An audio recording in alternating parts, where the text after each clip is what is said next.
What you think about, what you visualize, what you affirm, what you feel, and what you take action on changes the course of your destiny. You can take command of that. No matter what you've been through, no matter what you've gone through, no matter what you're going through, you can take command of that and change your direction. That was the first night I believed maybe I could overcome my learning problems and learn how to become somebody who could read and be intelligent someday. I've been excited to talk to you for so long. You have been a linchpin in transforming lives from the inside out for as long as I can remember. And, this show could go a lot of different directions in a lot of different ways, but I want to, if it's all right with you, I want to focus on the entrepreneur just a little bit, straight out of the gate. Because I know for me, long before I became an 8-9-figure entrepreneur, I had to overcome like just me, my limiting beliefs and all that kind of stuff. And I was talking with a mutual friend of ours yesterday, my book agent, Nina, who was, we were chatting it up and I mentioned you and I are going to have a show together. She's like, "Oh, I love John," kind of thing. And I got to thinking about, as I'm helping her kind of shape some of her business pieces, there's always this limiting belief side. There's always this essence of overcoming self to even allow for manifestation of great things to come your way. Talk to me a little about how to change that mind shift, or kind of setting the tone to really, really step into greatness. Every human being, regardless of age, culture, or gender spectrum, lives moment by a set of priorities, a set of values, things that are most to least important in their life. You could call it a hierarchy of values. Whatever's highest on that value list, they're spontaneously inspired from within to pursue it. Mm-hmm. And they're willing to embrace pain and pleasure equally in the pursuit of it. So they don't perceive things interfering with it. They just see it as feedback on the way instead of in the way. Mm-hmm. But as you go down that list of values, they become more extrinsic, and it requires more motivation to get them to do it. Mm-hmm. I'll use the analogy of a young boy who likes video games. Okay. The mother doesn't have to get in there and say, "Johnny, go and do your video game. Stop doing homework." No, they don't. I had two adult kids that are just like that. Yeah. So they spontaneously do what they value. Uh-huh. They may not do what we value. But whatever's highest on an individual's values, they spontaneously take action. Mm-hmm. And the boy is not going to stop learning how to do the video games until he conquers the game. Yeah. So he will embrace, and he'll see the challenges as, great, let's do it again, and see it on the way and figure it out. Mm-hmm. But anytime you're trying to do something low on your values, you require motivation to do it. That's why, as mom, in order to do the clean his room, if you don't clean your room, you can't play the video game. But once you do, you can play. So she'll use external motivation to get him to do it. But on things that are external motivation, we procrastinate, hesitate, and frustrate.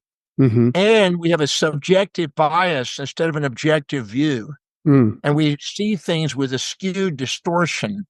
And we tend to see things as easier when they're not, with a false positive, or not as easy as they are with the false negative, and they distort things. Mm-hmm. And so as a result of that, we feel less confident. When we do, we brain offload decisions to other people we put upon pedestals. We then inject their values into our life and try to live by somebody else's values, cloud the clarity of what's important to us, and then end up injecting those values into our life and then thinking, I should be like them instead of being who I am. And that's where all the limiting beliefs come. Anytime you have a conflict between what you really value and what the values that you keep injecting, you'll have an internal conflict. And this is what we call the limiting beliefs. It makes me think of the, about 4 years ago, right before COVID, Time Magazine in conjunction with the Harris Poll, surveyed, I think it was 300,000 people. And of the 300,000 people, 70+% of them said that they felt unfulfilled, unhappy. They're not living in their best, or they're not living their life, etc. The best way they know how. And it made me think of something along the way. If we have 70% of the population that feels like they're not living their best life, is it possible they're actually living someone else's life? Meaning, whatever's been programmed on them or through them or in them, that they're not being authentic, I guess. Yes, you just nailed it. The moment we subordinate to somebody else and are too humble to admit what we see in them inside us, we'll have emptiness. Yeah. And that emptiness will make us look for immediate gratification instead of long-term mission. And that immediate gratification is transient. That's where we go buy clothes to make us feel better about ourselves and spend ridiculous fees on tour brands or something. Or we're going overeat. We're going overshop. We'll go and take drugs. We'll do porn or whatever, anything to escape the unfulfillment. But the second we prioritize our life and really identify what's really meaningful to us and prioritize our life and learn the art of delegating the other stuff and getting on with what's meaningful, our executive center comes in. Yeah. I always tell people that your addictive behaviors are a compensation for unfulfilled highest values. The moment you live by your highest values, you don't sit there and subordinate to people. Yeah. You fulfill. Yeah. You take command. You wake up your leader. There's a leader in everyone. Yeah. But as long as they can't compare themselves to others instead of compare their daily actions to what they value most, they're going to end up subordinating and comparing. Phelps said it really well when he got all those medals. If I compared myself to the guy left and right of me when I was about to dive into the water, I lost my gold. Yeah. My focus is my mission of going and swimming. I don't notice this. Yeah. I've already trained on everything that they could do, how I would respond to it. My mission is now focus on my mission and let those distractions stop. So we go through and we compare ourselves to others instead of compare our daily actions to our own dreams. And that's what blocks us. Because now we're trying to fix others to be like us. If we're looking down on them, we're trying to fix ourselves to be like them if we're looking on them. And anytime you're trying to be somebody you're not or trying to get other people to be somebody they're not, you got futility. Yeah. And all that energy wasted on something that's non-productive. Yeah. And it makes me think of something else. When I'm coaching and creating strategy sessions for entrepreneurs, one of the things that I'm realizing, about 50% of them are trying to build a business that's incongruent with what's really gifted to them. And it's almost like they have to go through an evolution. I know I did early on. I had to go through 3 different evolutions of building a business that was more congruent with who I was. And the moment I got congruent with who I was, or who I was authentically trying to be, all of a sudden, a lot of opportunities started coming my way. I want to run something past you really fast because you brought up the word distraction, which I think is very important, especially with any level of performance or high achievers or entrepreneurship. In this case, I had the entrepreneur I was meeting with yesterday, for example. I'm down here in Dallas, Texas, for an event, but decided to hit as many of my clients as I possibly could, right? Trying to do that super service kind of deal. But one of the things that kept coming up is they kept saying, well, I know I need to do this, this, and this, but I don't do this, this, and this. All right. So keep in mind, so phase 1 is they're congruent. They're building a business that's congruent with their God-given strengths and talents. They have a basic framework. But they're missing, I call it like a piece of Swiss cheese. That Swiss cheese is missing some holes in it, right? And inside of those holes, it seems like rather than trying to figure out where the missing hole is, they would rather focus on something else to prevent themselves from having to look for the missing hole. Does that make sense? When people say my highest value is running a business, that's not exactly the whole truth. I have a business, a global business. All I do is teach, research, write, and travel. Every single thing is delegated out to lots of specialists. So I'm not doing administrative. I'm not doing financial. I'm not doing those things. I'm teaching, researching, writing. So many times people go off on their business and they are really inspired about this, and they spontaneously do it because it's really high on their values. And then all of a sudden they got this administrative glitch or this sales glitch or whatever, and they don't have a specialist to delegate that to. And now they're trapped because they're now got an incongruency. So unless they take that action and ask how specifically is doing this, at least temporarily until I can delegate it, helping me fulfill what's meaningful and make a neuroplastic link in my brain so I'm now fired up to do it, they're going to keep procrastinating, hesitating, and frustrating because it's not as high. That particular action is not high on their values. And they probably got wounds associated with it because you're going to hesitate on doing something anytime you've associated pain more than pleasure with it. So he probably got a wound in there. Unless we identify the wound and reframe it back into the mission, they're probably going to hesitate. But I always say either go do what you love through delegating or love what you do through linking. But don't sit there and bang your head against the wall because you'll just beat yourself up thinking, I should be doing this. Anytime you hear yourself saying, I should, I ought to, I supposed to, I got to, I have to, I must, I need to, it's not you. It's some injected value by somebody outside you because you don't should yourself. You're only shoulding when you've got an internalized, injected value by an authority coming inside your head. Wow. It also had me thinking just a second ago as you were explaining that. one of the things that we got in, we had lunch as part of our conversation. This is going to be kind of like, this is kind of cool because we're giving kind of real talk for real entrepreneurs, which is perfect for the audience. Inside of this conversation, going back to that pain versus pleasure thing, I challenged this particular entrepreneur to reframe it a little bit. They're like, well, every time I'm trying to do this, I got this going on in the back of my head, but I know it's taken care of. I said, well, what if you, rather than focused on what the perceived pain over here, what if you focused on what you're missing out on if you don't take these steps? Now, is that a form of reframing, maybe rephrasing a question or linking in your terminology, or is that something a little different? You can no, that's a reverse link. You can use pain or pleasure to do the link. You can say, Okay. if you do this, what could be the benefit of doing this action? How will it help you fulfill your value? Or Mhm. if you don't do this, what will be the pain of you in relationship? How will it interfere with your value? Either side can get you to go back onto a focus. Mhm. So either one of them are useful. They're both operant conditioning responses. Mhm. The key is to give yourself permission to go and do what you're really committed to, what you spontaneously do. Yeah. Can I share with something that I know would help entrepreneurs? It's Absolutely. a Yeah. 6-step thing that I did that Please. scaled my business up. Yeah, please. I'm 27 years old. I just opened up with my shingle in my clinical practice. And I'm doing everything, just like young people start their Mhm. entrepreneurial, they're doing everything. And I didn't mind doing the long hours. I didn't mind doing everything, but Mhm. still I could just see that this is gonna not be the greatest way to do it. Yeah. I need to hire some people to do some of this. I didn't go to professional school for Yeah. 10 years to do this little bitty trivial thing. So I went over to a bookstore, and they had Walden's bookstores in those days. I went to this bookstore, and I got this book called The Time Trap by Alec McKinsey. Mhm. And I read through this thing and dog-eared it and marked in it and, underlined and all that stuff.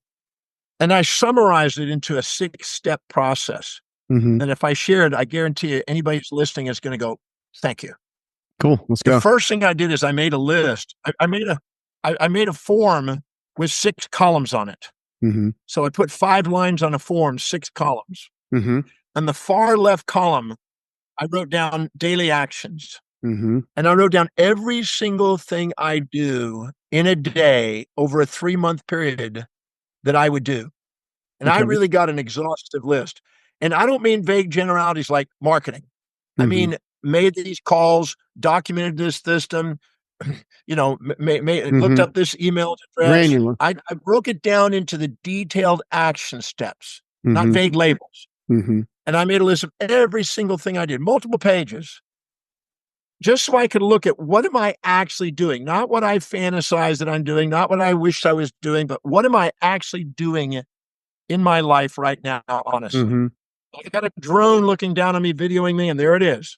I'm looking Yeah. at what I really do. Yeah. That's the first step. When you do that, you'll immediately start having these senses. I'm majoring in minors and mining in majors all over the place. Mhm. Guarantee it. Yep. I've been Loss doing of this a long leverage. time. Yep. I'm almost 69 now. I'll be 69 in a couple months. So I've been doing it for 40 years. And it's worked out. Now, yeah. Now, the second column after you got that big list is how much does it produce per hour? Mm. How much does that little action generate per hour? Mhm. So sometimes you'll do it for 20 minutes, you multiply it times 3. Sometimes you'll do it for 2 hours, you'll divide it by half. You extrapolate. What does Mhm. it produce per hour? I had a whole lot of lists on there that didn't produce anything, I'm sure. but I was doing them. I would say probably a loss of I was production. doing this absolutely, it's costing. So I made a list on there and I found out that what I went to school for wasn't the top one. Hmm. Actually going in there and going out and speaking and engaging people in my business and what I'm doing and speaking to them generated more business. I calculate I could generate 18 to Mhm. $20,000 an hour doing that. Mhm. Where actually doing the cubicle work, I can make 1,800 an hour. Mhm. And I thought, wow, here I'm going to professional school to go and sit in that little cubicle and do this clinical work, but that's not the most efficient thing I could be doing business Mhm. wise, Yeah. clinical wise, but not business wise. But I made a list of that and I put dollar values in it. I did the best extrapolation I could. And this is multiple pages. And when I got through, I reprioritized it on what produces the most per hour, all the way down to what gives me zeros. Hmm. I immediately decided, wait a minute, I'm not charging for things that is up my time, taking up my time. So I Mhm. immediately started to value my time and charge for things that I wasn't charging for, which helped. Mhm. And I immediately started to look at, as long as I'm doing this, I got nobody to look at except myself, why I'm not getting Yeah. productive. So I prioritized it all. in the third column, how much meaning does it have? Mm-hmm. 10 being, I can't wait to get up in the morning and do it. I'm dreaming about it all night. I'm inspired by it. I tap dance to work. What is it? Mm-hmm. I just can't wait to do. Mm-hmm. Down to, oh, I have to do that. Yeah. Whenever you hear yourself have to do it, got to do it, must do it, Mm-hmm. should do it, ought to do it, supposed to, you've got a break on. Yeah. Because it ain't you. It's some injected value, what you think you should be doing according to somebody you picked up on. Yep. But I did this list and I reprioritized that list according to what is most meaningful and inspiring spontaneously, what's highest on my value to least. Then I looked at what was most productive and most meaningful. And I found that there were about 6 things that overlapped. And I knew where I needed to go because that's the most inspiring and most Mm-hmm. productive things I can be doing. Yep. The next column I wrote down, how much would it cost me to delegate that to a specialist that's more qualified and does a greater job than I do? Not Mm-hmm. less. That doesn't depend on me, that knows more about it than I do. What would it cost me? Not just their salary, but their space usage, their insurance, their park, everything, every Mm-hmm. detail. How much would it cost me? And then what's the spread between what it makes versus what it costs? Mm-hmm. And I reprioritized the spread.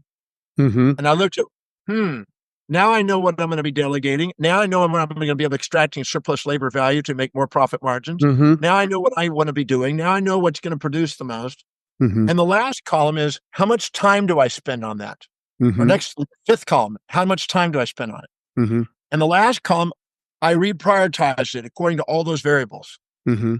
Then I layered it in layers, and I took the lowest layer, I put a job description on, I hired somebody to do all the lower priority stuff. Mm-hmm. And it took me 3 people to get the one person that I'm no longer having to think about it. Yep. Then I went to the next layer, and it took 2 people to get that one. And I got more efficient at hiring because I made sure I don't ever hire anybody unless their highest value is to do that. Yeah. Otherwise, you're going to micromanage them and push them uphill, and I don't want to do that.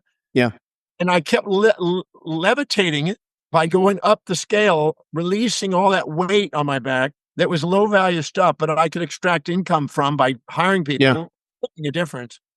And over the next 18 months, I went from a little one-person assistant and myself, little 970 square foot office, to a $5,000 office, 5 doctors, 12 staff members, Mm-hmm. making tenfold net profit. I'm sure. Tenfold net profit after taxes, everything. Yeah. And it's because I prioritized, I delegated, and I gave myself permission to do what I'm inspired to do. So I can't wait to give and do it because that raises the energy level, and the things that were most productive. Yeah. And these are the ones that I love doing that produce the most, that gave me the most reward and the most pat on the back. Hey, you're on track. Yeah. And my profit margins changed and my stresses went down and I was freed. And I've never gone back. That's why I only. I bet not. I don't go back. Yeah. I've never done that stuff again. Yeah. Well, all right. So I absolutely love that. And there's so much there. Now I'll argue, I'm going to debate you just a little bit. In that I would say that you, myself, a few other folks that I know have a deep passion for personal life mastery. In other words, we started out very early on realizing that if we were going to get anywhere we wanted to go, we had to master self. How important is a relative level of self-awareness to a person before they can actually institute your 6-step plan? In other words, do you have to have a certain level of self-awareness to say this, it's almost like I was talking this entrepreneur yesterday, humble confidence, enough honesty with oneself, transparency to say, I don't do this well. Well, when I've done this in companies of all different levels, and we've had 2,000 employees and 10,000 employees and little groups. So it doesn't matter where you start. What we do is we start with your job description and take a look at where it is and how congruent you are. Yeah. Nobody goes to work for the sake of a company. Yeah. They go to work to fulfill what they value most. Yeah. If they can see how that job description and the mission of the company is helping them fulfill what's important to them, they'll be engaged. Yeah. If they can't, they're going to be pushing them uphill and they're going to be expecting breaks and vacations and retirement. Yeah. So it doesn't matter where they are, they can do it because I've done it all different scales. But the people who are really congruent with the job are more receptive to doing it because they want to move forward. People who are not, you may actually realize, look, for the sake of your life, I'm not going to fire you because you're not a great person. You fit over here, and this is a square peg in a round hole. Yeah. Let's find out what you love doing and move you in the direction of what you're really inspired to do, and you'll excel. The Yeah. same individual excels somewhere else. Yeah. So sometimes people hire somebody out of desperation and not really care enough about them to make sure that they're inspired to do that job, and care enough about the company to make sure they don't waste their time on people that aren't inspired.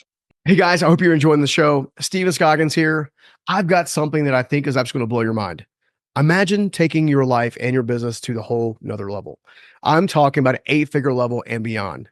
You see, you've been working your butt off to build your business to where it is now. But what if you could work smarter, free up more time, make more money and impact along the way? How much would that be worth to you? You see, I can prove that basic steps, basic mindset shifts, and subtle changes can make the biggest difference. I want to introduce you to the 8-figure mindset makeover. It's absolutely free and it's here for you. It's a powerful summary of my top strategies that help propel me from the streets, if you will, to upwards of 9 figures and quote unquote success as we like to chase it. This is more than just tips though. It's a complete mindset overhaul with simple hacks that you can apply today to begin working on your unprecedented heights in your own business. I would like the honor to share these types of things with you that turn my dreams into reality so you can experience the same type of joy and freedom that I now get to live out in my own day. In other words, it's time for you to build your own unstoppable enterprise. And if you're really ready to take it to the next level and elevate your life and your business, this is an absolute game changer for you. So if you want to take advantage of this free resource, simply go to the show notes and click the link, or you can go to stephenscoggins.com/8-figure. That's stephenscoggins.com/8-figure. Until then, much love. God bless. Let's get back to the show. Take care. Of all the businesses that I've built, my greatest challenges in hiring team members was hiring people out of desperation, or because I was in pain at that moment and I had to get somebody. I heard an author say one time that, and this is true for any startup style, you start hiring people that fog up mirrors, right? You're not thinking about what they do well, what they're passionate about.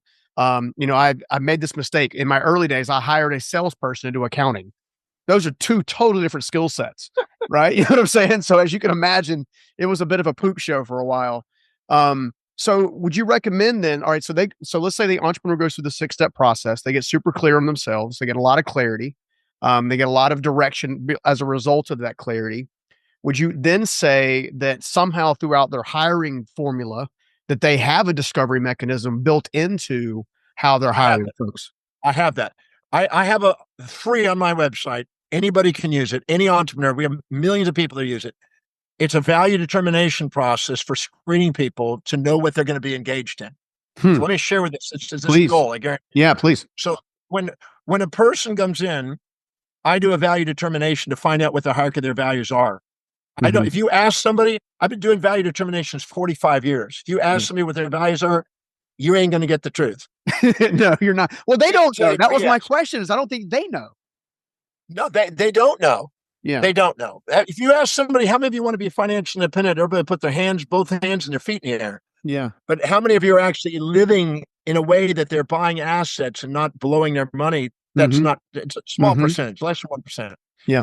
So what people say they want, what they actually want, are not the same. So I had to develop an objective way of identifying what their life demonstrates, not what they say. Yeah, for sure. So it's a series of questions. For one, how do you feel your space? Believe it or not, that's one of the biggest determinants about what you value, because things that are really, really, really important to you, you keep close to you, proximal. Things that aren't, you just discard. So if I gave you a ring of the greatest entrepreneur on the planet that's ever been here, the biggest entrepreneur, Bill Gates' ring or something like that. Yeah. You probably put it in your desk and have it in front of you or something. You wouldn't toss it in the trash can. Yeah. Anything that represented mastery of entrepreneurship and leadership or whatever, an iconic symbol of that, a nameplate of the greatest business leaders or something, you probably put it right on your desk where you can see it as an inspiration. Yeah. You wouldn't throw it in a trash can. It'd be too valuable to you. So whatever you fill your space with, your intimate and personal space, most consistently engage in is what you value. So in my case, my computer, I'm in front of my computer engaged with it 16 hours a day on average. Yeah. So I'm involved in that because that's my vehicle for teaching, my vehicle for researching and writing. So that's the most valuable thing I've got in my space. But you look at what you fill your space with. You look at how you spend your time. You make time for things that are important to you. You look at what energizes you. You have more Yeah. energy when you're doing highs. Yeah. This energizes me. Like just doing Yeah, this. exactly. Yeah, Yeah. you can see I'm energized by it. Yeah. Then you look at where you spend your money because you value Mhm. things, you put money into it. Yep. Then you look at where you're most ordered and where you're most disciplined and what you are thinking about, visualizing and internally dialogue with you about your life the way you want it, that's showing evidence of coming true. Mhm. Not fantasies without evidence, but what's coming true. Yeah. Then you look at what you want to converse about with the people about and what it is that's the most consistent, persistent goals that you're striving for that are coming true. And what Mhm. is it you can't wait to feed your mind about, learn about? You probably have a whole library on leadership and business and personal Yeah. development. You've been probably powering that stuff, Yeah. but you probably don't have anything on cupcake manufacturing. No, I do not. Unless Or how to build one of my a entrepreneurs is a crazy cupcake vendor, which I have had happen before.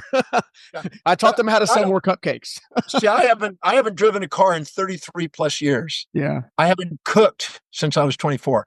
I Mm. hire specialists to do anything I need motivation from the outside to do. I hire specialists to do. Yeah. I don't do it.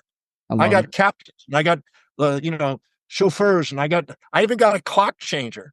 I'm still gonna get an ass wiper. You know what I mean? Yeah. I thought they called that a bidet. Yeah, but then when I go to my girlfriend, I said, "Look, if I have George Clooney and Brad Pitt, if they make love on my behalf, will you still love me?" She said, "I'll love you even more. I'll delegate." I'm Yeah. teasing. But if you're not really honest about what that value is, that's Mhm. the first step before you hire somebody. You need to know what they're committed to because Mhm. that's what they're committed to. Yeah. Then you need to be really clear and concise on the job description, not nebulous, not vague and general, Mhm. not marketing. That's not a job description. Yeah. You have to know what exactly they're going to do, the actual action steps that's expected of them. Yeah. And then you ask them a simple question.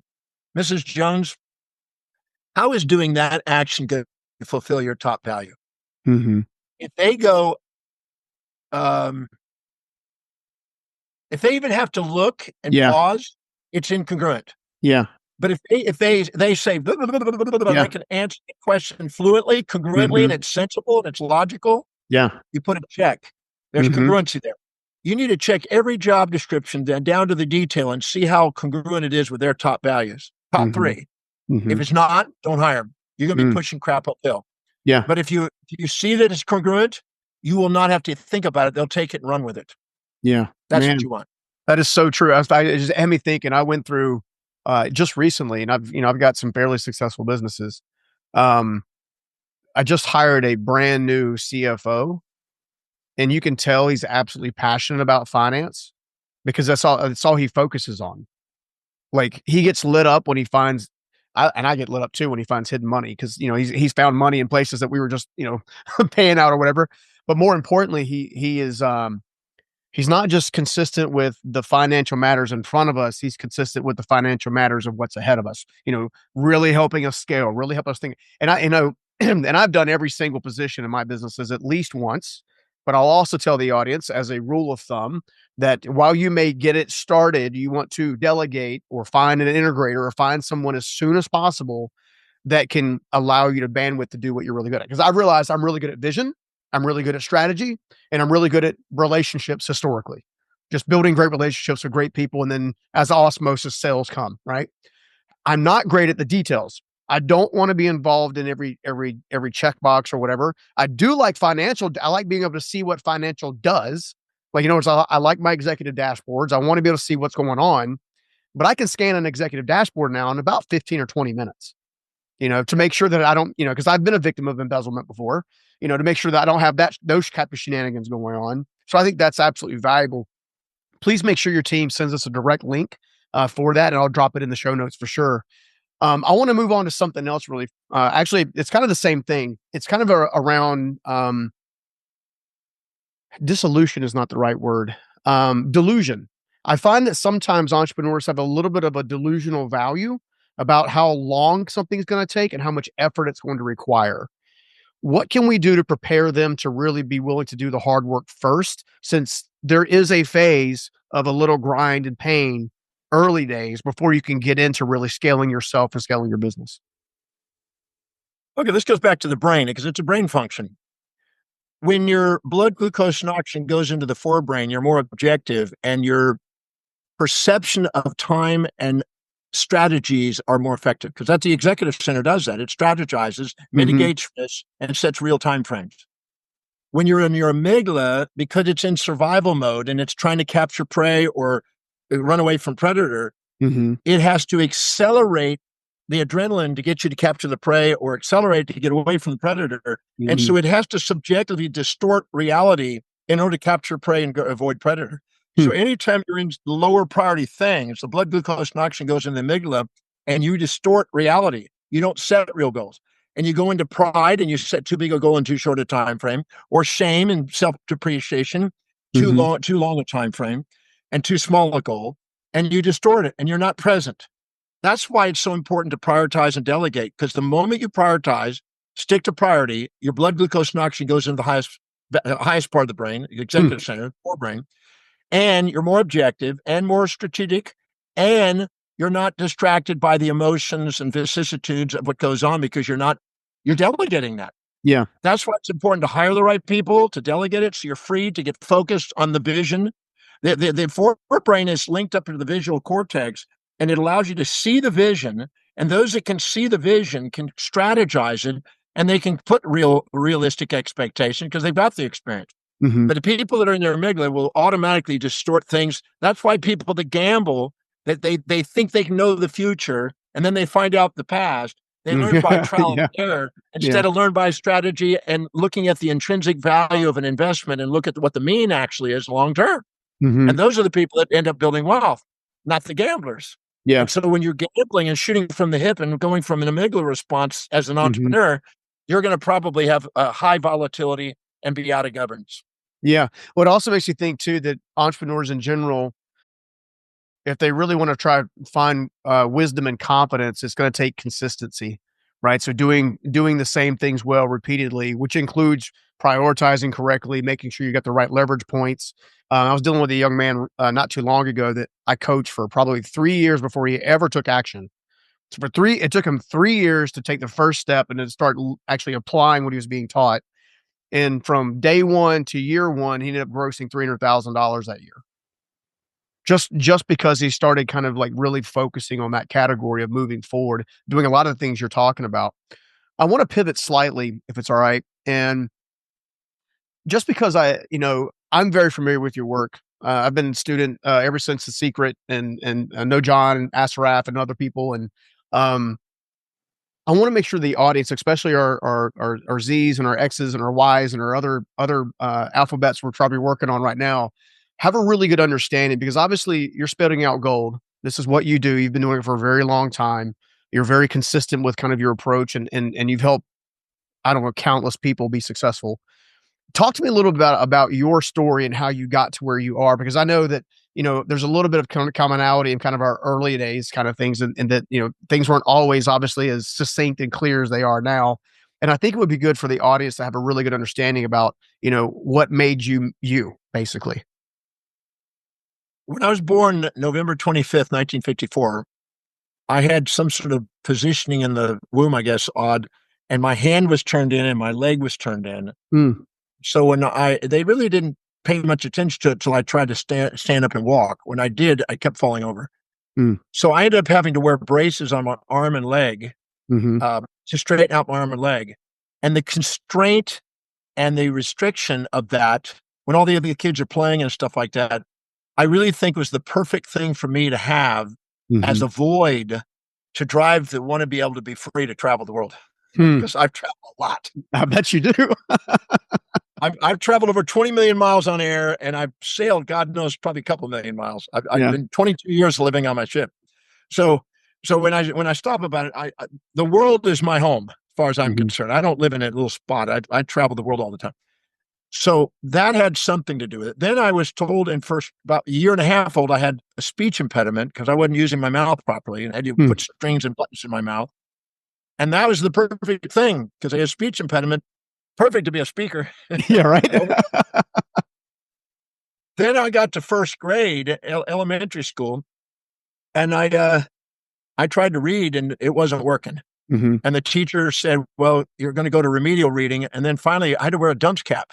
So I literally had to wear a dunce cap. Me and Daryl Dalrymple had a dunce cap on it. the teacher said, you stand and look out the window until you decide you're going to read. And no matter what it is, it didn't work. So she brought my parents to the class after class and said, I'm afraid your son is not ever going to be able to read or write effectively, because I wrote backwards. Mm-hmm. And he's got dyslexia, and I don't think he's going to be able to read or write or be able to speak properly. Probably won't go very far in life, but he likes to run. Once I got out of my braces at age 4, I just ran everywhere. Just I was running. Yeah, there's Forrest Gump, and I just wanted to run. And my dad, he saw that I had learning problems, so he taught me how to play baseball, just in case, because in those days, if you could play a sport, you could get by. You could. Yeah. So I tried a sport, and that worked until I was 12. I did really well. I was headed for baseball, but then we moved to Richmond, Texas, small town, and there, if you struck a guy out, a gang attacked you, and the guy who was the coach was in a car with a girl kissing, making out, and it wasn't baseball. Yeah. So I quit baseball, and the only other sport I had was surfing. Mm-hmm. I learned how to surf when I was 9, and the first day I learned how to stand on a board for some reason. But Texas wasn't the surf capital. No. So at 13, I decided, I left home at 13. At 14, I hitchhiked to California and down into Mexico. At 15, I panhandled enough money in Huntington Beach, California at the surf spot to go to Hawaii. I lived under a bridge. I learned under a park bench. I lived in a bathroom, an abandoned car. I kept social climbing. And eventually I was in a tent, and I was riding big waves in North Shore of Oahu back in 1969, 70, 71, 72. So I was a surfer until I nearly died. I had a real close call with almost dying at 17. And that led me to a health food store, led me to a yoga class. And that's where I met Paul Bragg. And one night, 1 hour, one man with a message shared with me something that I never heard before. Nobody ever told me. He said, what you think about, what you visualize, what you affirm, what you feel, and what you take action on changes the course of your destiny. And that you can take command of that. No matter what you've been through, no matter what you've gone through, no matter what you're going through, you can take command of that and change your direction. And that was the first night I believed that maybe I could overcome my learning problems and learn how to become somebody who could read and be intelligent someday.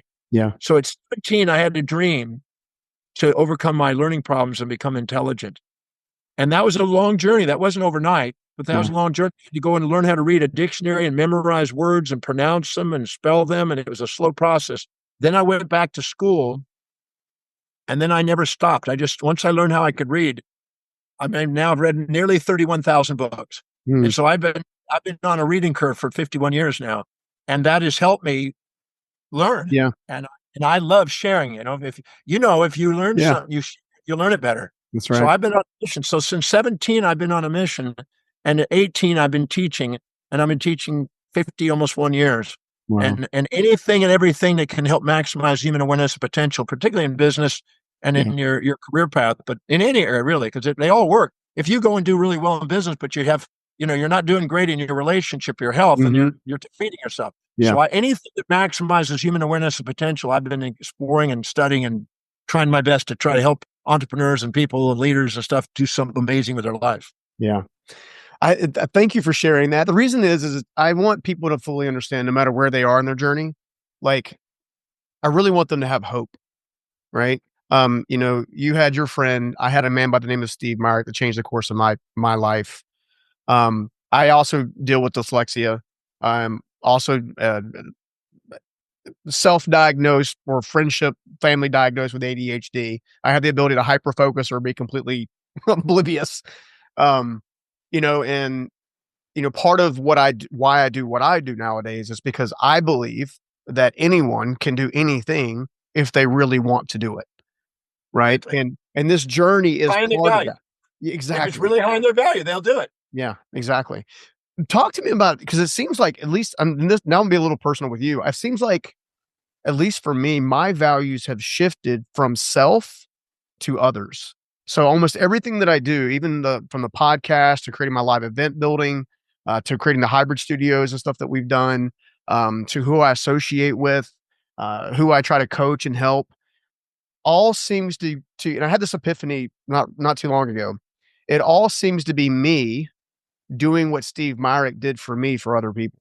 Like I don't want for anything, I have a very nice lifestyle. I've fortunately made some good decisions. I've survived most of the bad ones, thank God. But it's like, talk to me a little bit about like, how do we help others kind of do this same process and really go on the journey? Because I find that there has to be a commitment now to go on the journey. So 5 years from now, 10 years from now, that they're living the kind of life that they really want to live. Well, time times intensity gets results, and the more intensely you focus, the less time it takes. But we become our true self to the degree that we make everyone else ourselves. Yeah. When we realize that everybody's a reflection, there's an old biblical statement in Romans 2:1. It says, he who judges others is looking at themselves and judging themselves, for you do the same thing. So what I did is I basically went through there and I realized that I had every trait that I see in people. It's all me. Yeah. So if I'm not loving them and not appreciating, not caring, and not trying to be of service to them, that's a part of me I'm devaluing and disowning and trying to. Yeah. So once I realized that, then I'm not an altruist where I sacrifice me for them. I'm not a narcissist where I sacrifice them for me. I'm a person that has sustainable, fair exchange. That's the objective. So I can do what I love, helping other people do what they love. So we can accomplish it. Because if I don't exemplify that, they're not going to be inspired by my story or what I'm doing. So I have that responsibility to empower my life at the same time empower theirs. But the bigger the vision we have, the more impact we have. And we won't have a bigger vision unless we're mastering our own lives. So that's why self-mastery is part of helping people master theirs. But at the same time, if you don't have a cause bigger than yourself, you won't get beyond yourself. Yeah. Seneca said, you measure an individual by their most distant ends. The magnitude of space and time and their innermost dominant thought will determine the level of conscious evolution they've obtained. So how big a vision do they have? Musk has got a vision to go to Mars. That's a pretty good sized vision. Yeah. I have a feeling he'll probably do it knowing him. Oh, yeah. I have 1,000-year goals of how I want to be perceived 1,000 years in the future. And some of those things have already come true. Yeah. I mean, I got to share a story. I was speaking at the Melk Abbey in Austria, and I'd already written a posthumous biography of how I want to be perceived, the impact I wanted to have 1,000 years from now, that I would print into Wikipedia for 1,000 years from now. Kind of thing. And all of a sudden, I had the opportunity to speak at this conference with 12 other people, some Nobel Prize winners, some really sharp people. And at the end of the speeches, they brought us in this library, this beautiful Milk library there, fantastic library. And this looked like it's like the Sistine Chapel. And they lined us up in a semicircle and gave us the stainless steel cylinder with 365 quotations and the Demartini method on conflict resolution, which is what I was presenting, calligraphied on this beautiful scroll with gold leaf. I mean, it was beautiful. And it was sealed and airtighted into a stainless steel cylinder. And we went in this pre-session down at the back end of the library into this Infinity of Divinity library shelf room, opened up this big vault, walked in there, and it's this 12-foot Infinity Divinity library shelf. And we got to stick our cylinders in there to be held in that room for 1,000 years. Oh, that's so cool. And I thought, wow, I am absolutely certain now that my work will be remembered 1,000 years from now because it's that room. So I'm a firm believer that you say we're immortal souls, but are we actually setting immortal goals? Are we actually setting goals that are beyond space and time of our mortal self? Because the bigger our goals like that, and the more we chunk them down into daily action steps, the bigger the impact we have on this planet. Yeah, no, I love that. In fact, I was telling people, I've been telling people a long time that to me, the greatest legacy you'll ever make will be the one that outlives you. So it's kind of in that same framework. And I discovered that kind of mindset when I first stepped foot on stage. And I would tell a story, and I would, obviously you give, action items and points, but I would get on stage. About a third of the audience would be moved to tears and laughter and stuff like that. For me, just sharing the story about how this man that no one in the world knew about named Steve Myrick changed my trajectory in my life.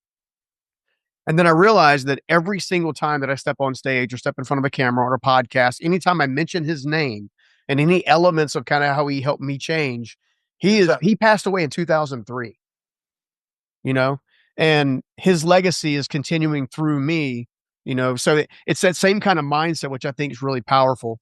I want to come back to something else you just said, because I think this is vital in a world that's full of narcissism. Especially, I think social media in many respects has intensified it, because that's how people pay attention to you in some cases. Talk to me a little about the sustainable exchange, because if I'm being honest, there are times that I've been very self-focused. There's been times I've been a pushover, and I feel like I'm operating in manifested flow nowadays. In that I give to an extent and I receive from an extent. It's like a rocket. When it first takes off, it's a little wobbly and then it's steady. And that's the way we do in life. We go, well, when I first opened up my business, I was very altruistic and making everybody happy and everything else. And then I finally I said, wait a minute, what's in for me here? And then I went to the other extreme where I go, Gestapo, my way or the Yeah.